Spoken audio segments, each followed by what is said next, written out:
not exactly the greatest run, but it worked. Yeah. Let's take 2. Yeah, let's see if this goes any different the second time. Oh, come on. Come on. Come on.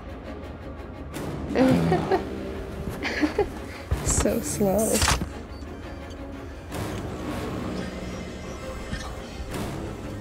Get the fuck out of here. This way? Yeah.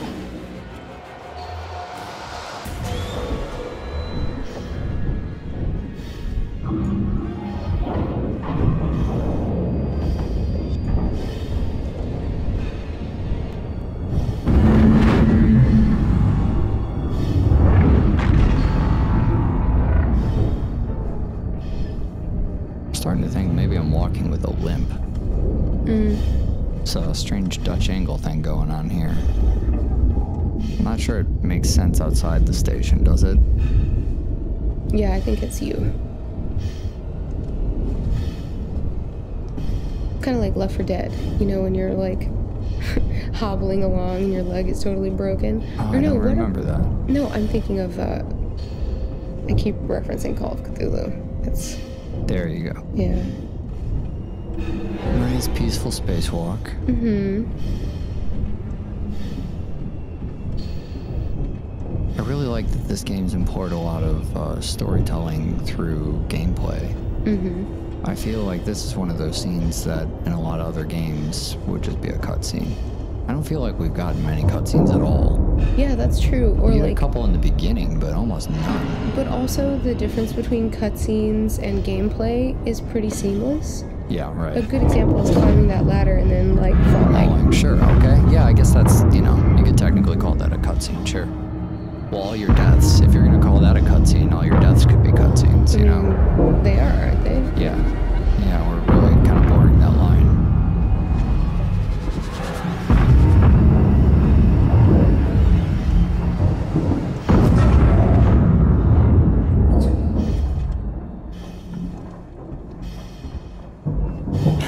The imagery here.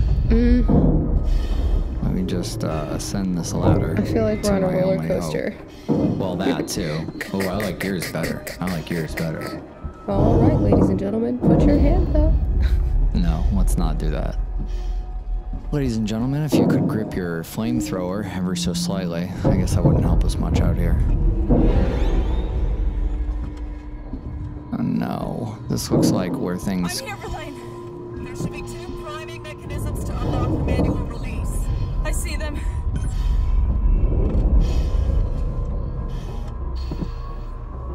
Oh, I do not like that key card required.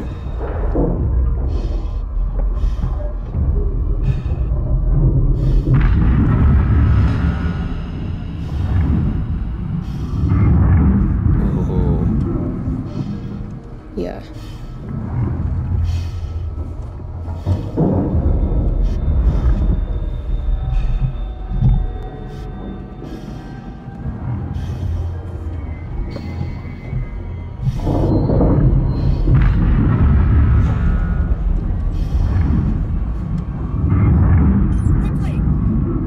Ripley, are you still there?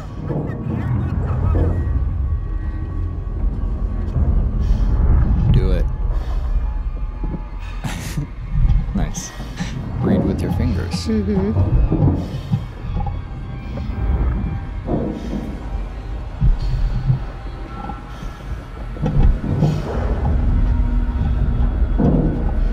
This is a kind of cool part of her character, too. Yeah. I mean, we're seeing her do space stuff, like, you know, because she works in space. Yeah. How many games I would love to talk to a scientist about, or like someone who has a better grasp of all of the like science fiction technology Right. that's going on here. Clearing out the, I don't know, who knows what this is. Yeah. It's just cool to kind of see her work. Yeah, We yeah, had made the yeah. comparison to Dead Space before, too. I think it's a great high-level example of that, where your character is using the very tools for his job as weapons. Yeah. And I guess we're doing a lot of that here too, where we use tools as weapons, but Totally. the whole thing feels like, yeah, she knows how to do all this stuff. She works on a spaceship. We see her welding when we're introduced, you know? Right.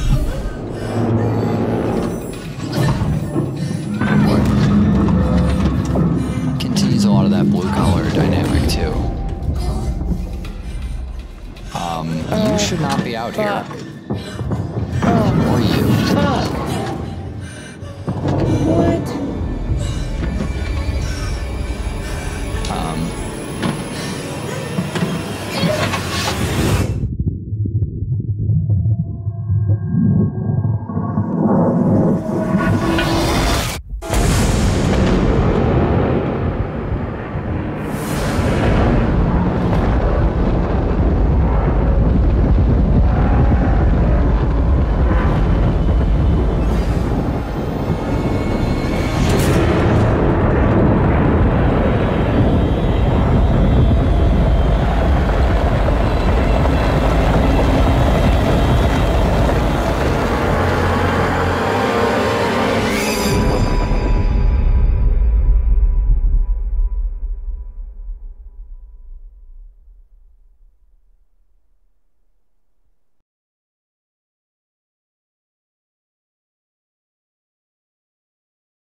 Wow.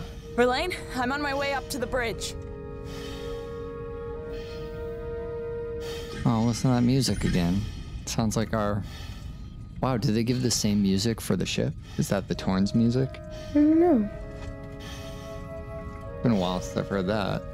I think that might be the opening music to the game, the title sequence. We blow past it so fast every time. Oh, really? I was, man, I'm relieved we're still alive. You know, you get a super wide shot of an explosion like that. Oh, yeah. This is where I want to be. Oh, I'm sorry, I should probably take this stupid fucking suit off. Isn't that what this other room's for? Yeah. Do we still do that here or no? Oh, no, I guess not. No, we're in a different room. Oh, I missed the Torns. I remember when we were afraid of the Torns. Yep. Little did we know. Where's the bridge? Don't we need to go up? I know, I'm just... Reminiscing. I'm enjoying the fact we're still here. So... The Torn saw its own adventures, I'm sure, while we were gone, but it does not look as poor off for wear as Sevastopol did. Can I please give this back? I do not want to be in this goddamn fucking suit. I think you gotta go back to that first room. Verlaine? Oh. Oh, I don't like that. What?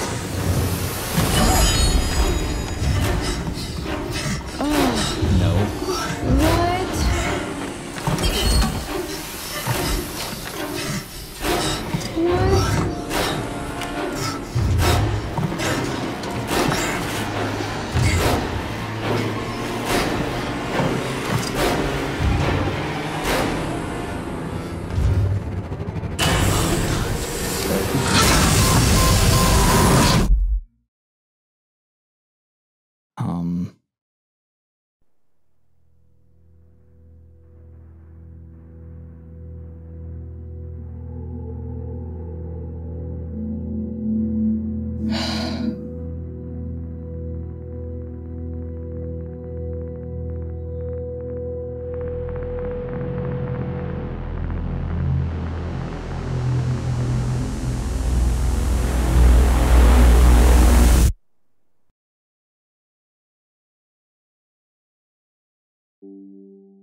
Whoa. Whoa.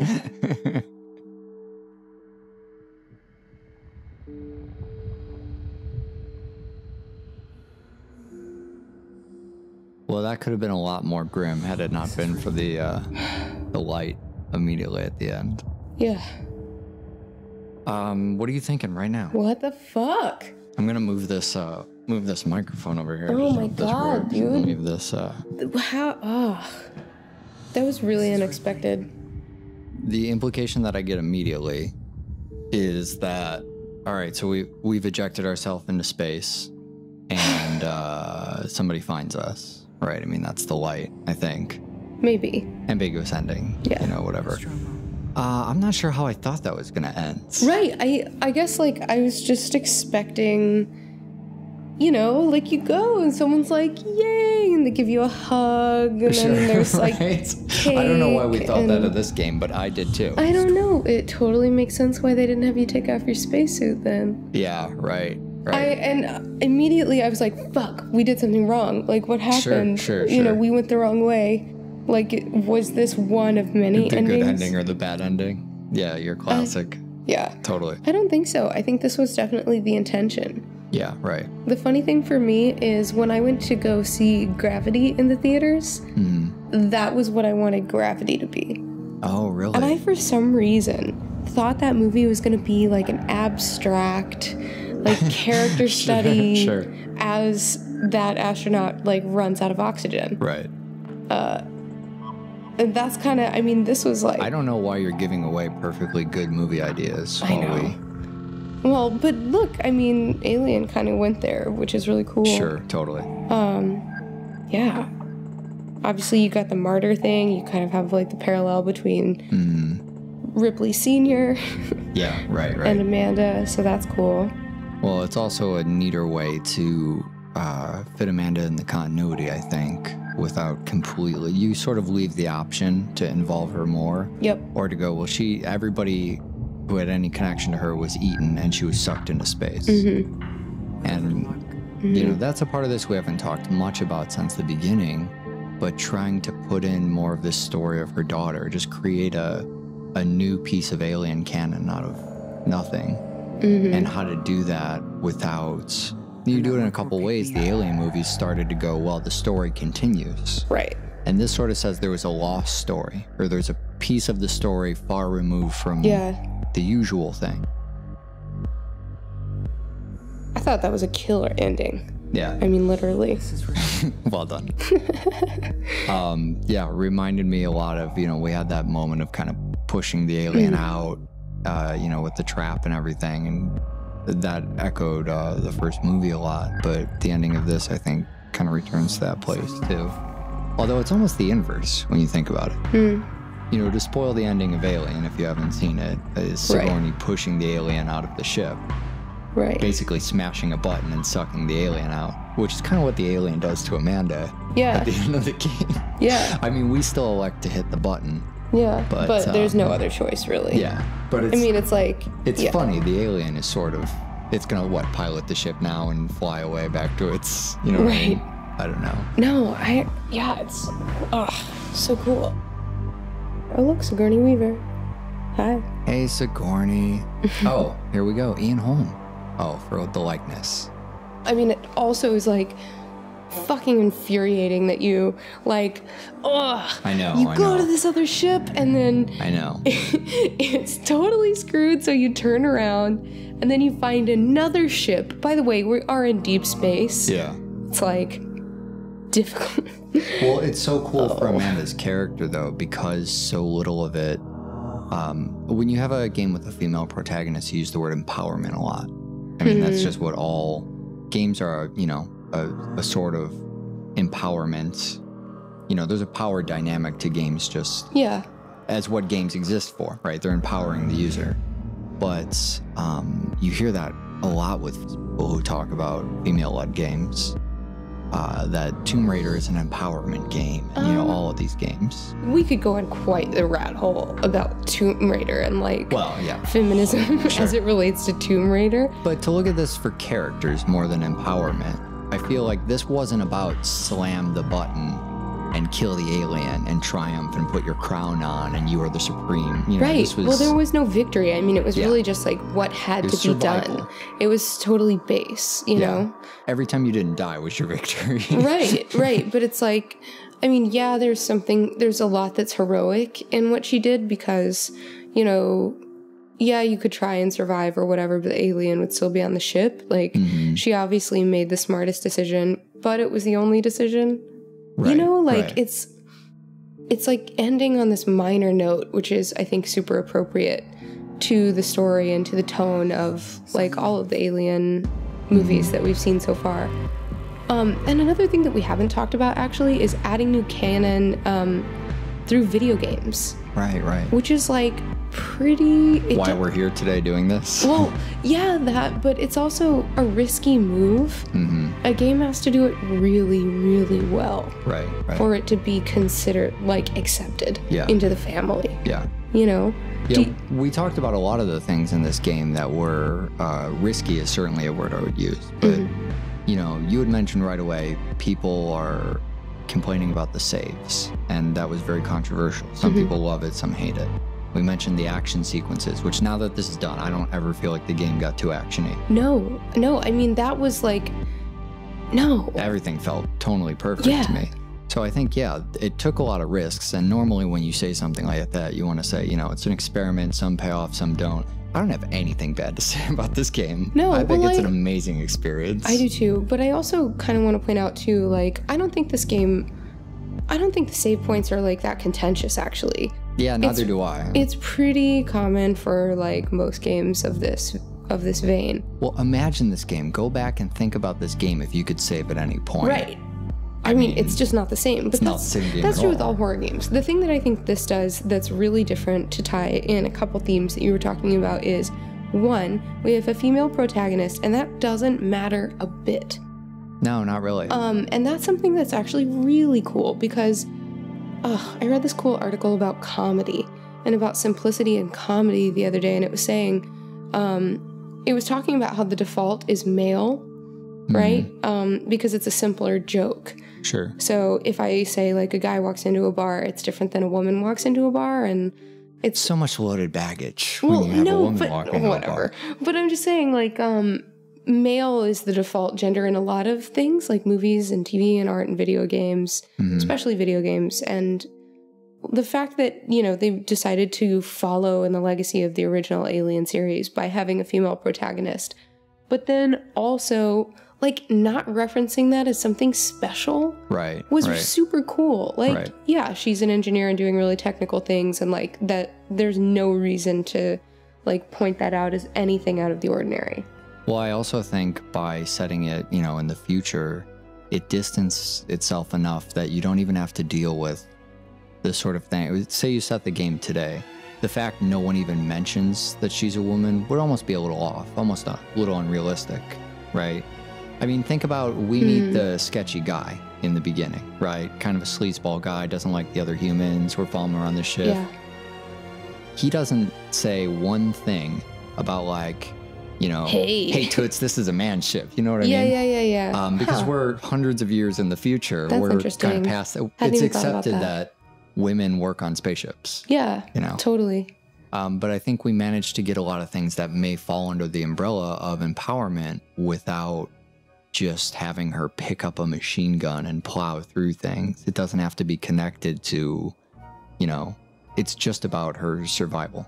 It's about a person having the victories of not dying over and over. And the other thing too that we maybe are forgetting a little bit is that like living in space is not as rare as like when we think about it. It's like, how many astronauts are there? Oh, sure. And I wish I knew that because we it's could, definitely if we a real were better number. prepared, we could name every name. That's how few there are. Right.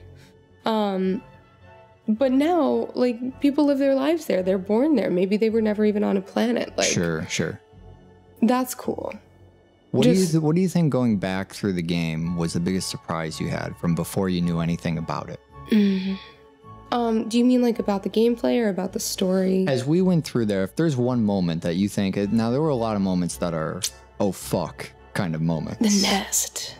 I still think it's the nest for me the too. Nest. Yeah. I mean, now but the that's a moment classic big reveal. I know. Yeah. Prometheus is like a great example of that too. Sure.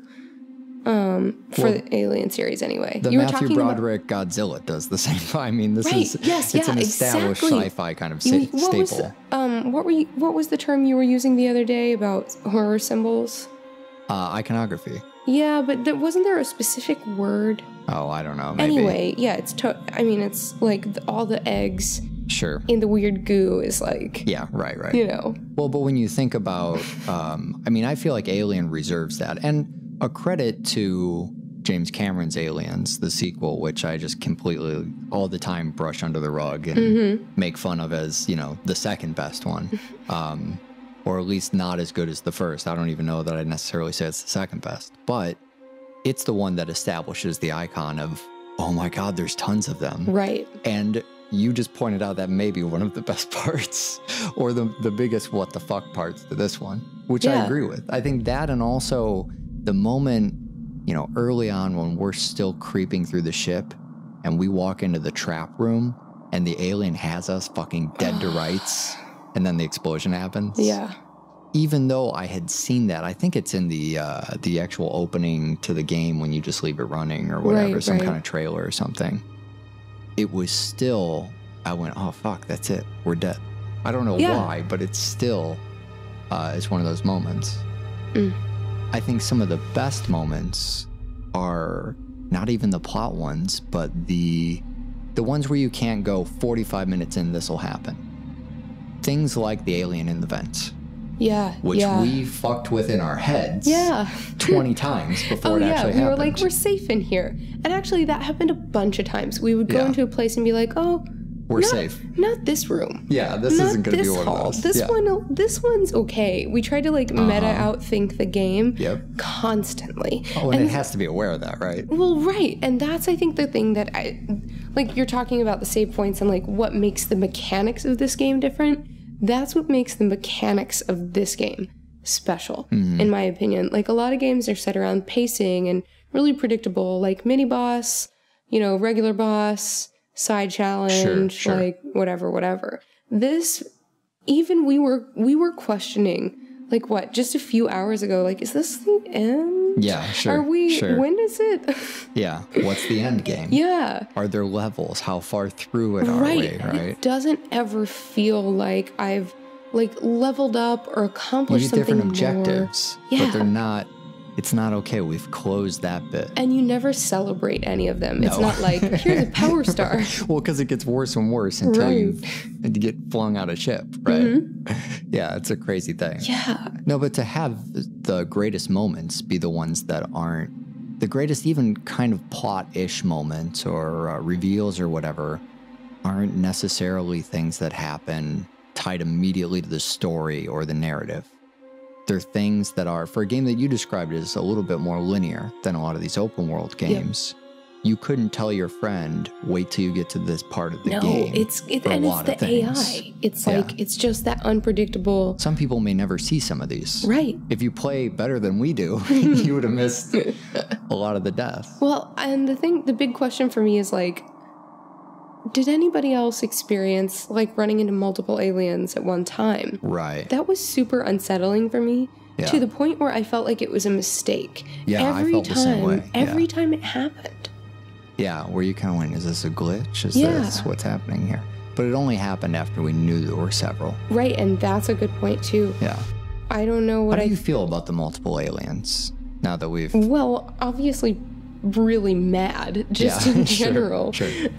Anything I disagree with the game about, I automatically put it in the camp of, well, I'm clearly wrong because I didn't make Alien Isolation and it's like fucking perfect. Yeah. Dude, it was really fantastic. The thing about multiple aliens is because you can't kill it, I think it starts to feel really futile very quickly. Sure. If you realize that it's not mano a mano, it's like you know, a nest of them or a horde. You start to feel like they're gonna try and double team you. Right. You know what sometimes I mean? They do.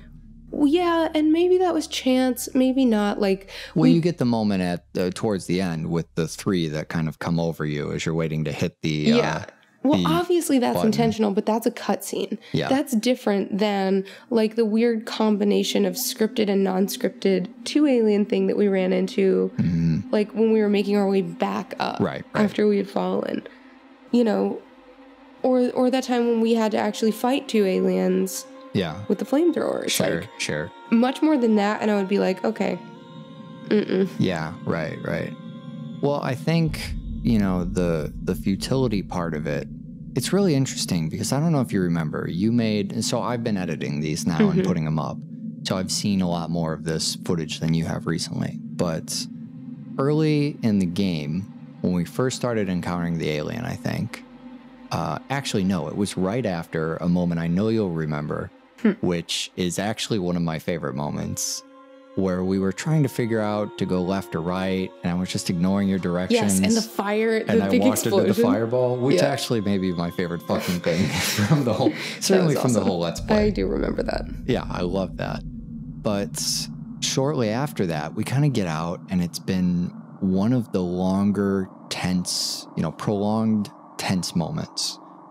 And you made a joke about, just one bullet, put a revolver in your mouth, whatever. And then you seriously asked me towards the end of the game, at what point do you just actually put a revolver in your mouth? We kind of come full circle from, haha, we should just give up, to the end where we're going, why put yourself through all this? What is the end? Yeah, what are you possibly going to do here? But the amazing thing about this, though, like, the story that they take you through is that she never, ever, like, gets to that point. Yeah. Amanda never, like, gives up or even considers it. Like, the resilience of her in trying to find something that makes sense and that works. Right. Is really endearing, I think. Yeah.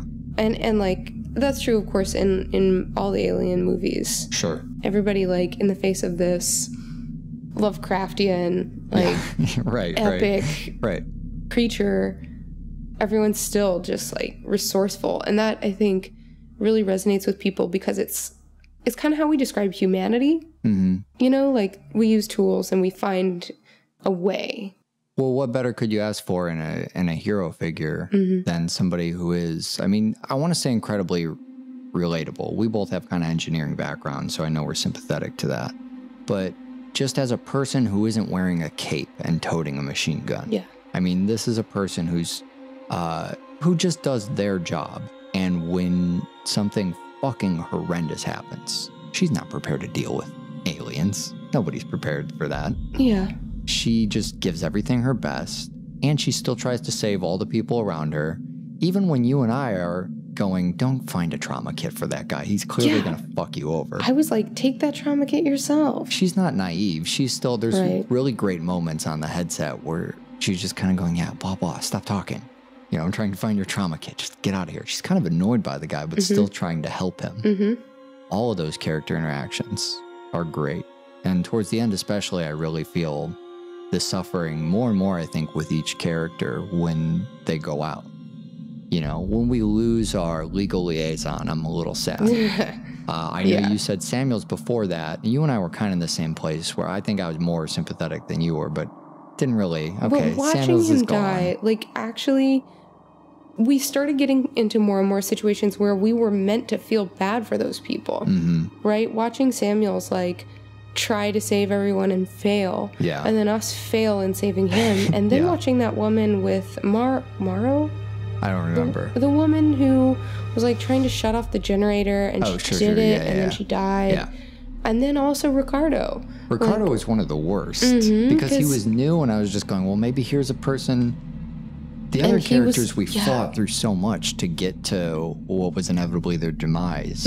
Ricardo, I felt like we were just ramping up to his story, and it was like, don't even try and save people anymore. And he was with us for a while. Yeah. Like, he helped us after we kind of had nobody, and he was going through this chaos after losing, like, all of his team or whatever. In the absence of fanfare to his death. Yeah. You show up, and he's just another one of the corpses you find. Right.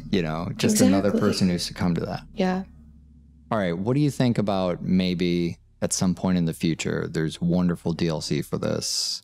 Yeah. Maybe we could poke at it? Dude, totally. I would love to, like, get into this game a little more. Or what I really want to know is, like, if the Alien franchise, like, accepts some of this into the canon in other ways. They should. I mean, like we were mentioning, we're right at the moment of this Neil Blomkamp kind of announcement. And I think, I think largely the films are going to disregard the canon of this. They'll probably treat it in the same way they do comic books. Exactly. Where you pull in little bits, maybe. But the thing about that is, I think, honestly, to the benefit of most movie series, is that they tend to ignore this sort of stuff. It's like, not fan fiction, but it's not... It's not in the family. Right. But this is such a great example. Like, great execution, wonderful respect for like the original story and the style. Right. Just like really well crafted. It's a very well crafted video game, and we talked a bit about like game engines and games being like procedurally generated. This just felt like it really had curated is the best word I can use. Every drop soda can, people know where they are in this. Yeah, I would love this. I mean, it's why we did this. It's to help further legitimize in our tiny way. Not that like we have any fucking impact. So much. Yeah, right. To let the creators of Alien know that this officially should be considered. We'll call them canon after this. But yeah, I think I set out to kind of prove something with this and go, there's a lot to chew on in games sometimes. And we hadn't played this. Yeah. So I was really hoping this wouldn't be the one that just, there's a lot to chew on, and then, it ends up being Far Cry 4 or something. Yeah, totally. No, totally. But it's also like, I don't know, it didn't get sucked into a lot of video game patterns that I think would have lessened it, like side quests. Right. There was no time for a side quest. Sometimes when I would go around searching just for items. Yeah. Or you would get aggravated when we would just take a second to glance at the dog tag we picked up to see. I know, and that was the most side questy thing. Yeah. And it was so morbid and like interesting. Yeah. But yeah, you're so focused on like staying the fuck alive, and like the fact that the alien could show up, like we said earlier, anywhere at any time, made you completely paranoid to do anything other than your immediate next objective. Right. Yeah, the idea of one formidable foe was the thing that originally sold me on this. And that carried 100%. I mean, the idea of, instead of a bunch of nameless, faceless people to plow through, instead of having, 100,000 face huggers everywhere that you just lit on fire all the time. Right. Or people you just mowed over with machine gun, tons of every human was a threat, Right. Instead of just mowing through the humans, you have one alien, and it's the one. I mean, until the end, but still, even at that point. Until there's more. It still feels like there's one presence. Right. It just might have brought its friends. Exactly. Or like it made some more and now they're having a party. Right. Okay, well, this was a blast. Yeah, this was super fun. I guess keep looking at the channel. We have a thing. It's let's play alienisolation.com. I guess a website that's called. That is called a website, yeah. When and if we end up doing more DLC or revisiting this in any capacity, I guess that's the place people will probably do it. Yeah. The podcast that I had mentioned, 16 hours of Let's Play ago, was doublefeatureshow.com. And I honestly don't know if we would ever do more Let's Plays of other franchises, but I feel like Alien's our thing now, and I kind of just feel like we have to. I want to know everything else it's doing. I want to see it through. Yeah, totally. Yeah, so we'll it's find out. It's not going anywhere. Thanks a ton for watching, and thank you for doing this with me. Thanks, man. This was really fun. Thanks, everyone, for listening to me squeal and make general noises of pain for hours and hours. I know far more about you now than when we started. All right, bye. Thanks.